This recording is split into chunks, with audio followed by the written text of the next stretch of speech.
Chapter 20. For the kingdom of the heavens is like the master of a house, who went out early in the morning to hire workers for his vineyard.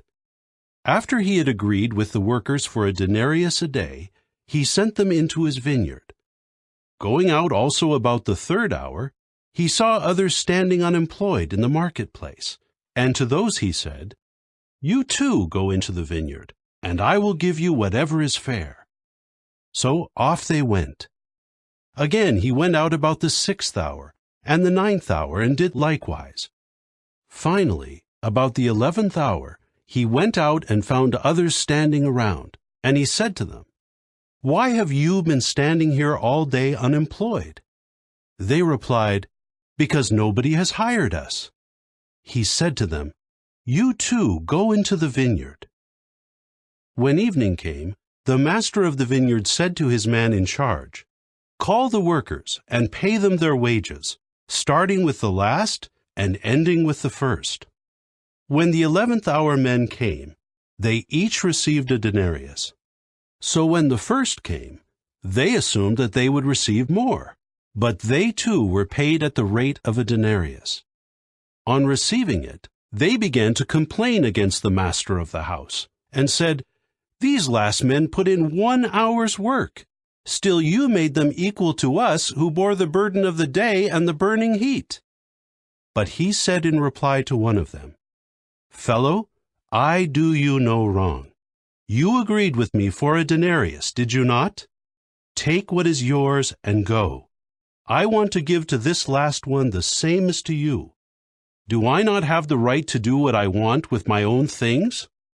Or is your eye envious because I am good?" In this way, the last ones will be first, and the first ones last. While going up to Jerusalem, Jesus took the 12 disciples aside privately and said to them on the road, "Look, we are going up to Jerusalem, and the Son of Man will be handed over to the chief priests and the scribes. They will condemn him to death and hand him over to men of the nations to be mocked and scourged and executed on a stake, and on the third day he will be raised up." Then the mother of the sons of Zebedee approached him with her sons, doing obeisance and asking for something from him.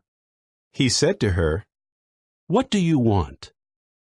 She replied to him, "Give the word that these 2 sons of mine may sit down, one at your right hand and one at your left, in your kingdom." Jesus answered, "You do not know what you are asking for. Can you drink the cup that I am about to drink?" They said to him, "We can."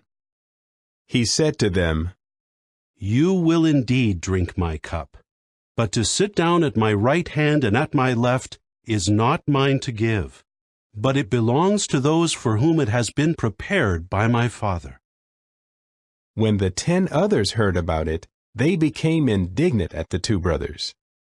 But Jesus called them to him and said, "You know that the rulers of the nations lord it over them, and the great men wield authority over them. This must not be the way among you, but whoever wants to become great among you must be your minister, and whoever wants to be first among you must be your slave. Just as the Son of Man came not to be ministered to, but to minister, and to give his life as a ransom in exchange for many." As they were going out of Jericho, a large crowd followed him. And look, 2 blind men sitting beside the road heard that Jesus was passing by, and cried out, "Lord, have mercy on us, Son of David." But the crowd rebuked them, telling them to keep silent. Yet they cried all the louder, saying, "Lord, have mercy on us, Son of David." So Jesus stopped, called them, and said, "What do you want me to do for you?" They said to him, "Lord, let our eyes be opened." Moved with pity, Jesus touched their eyes, and immediately they recovered their sight, and they followed him.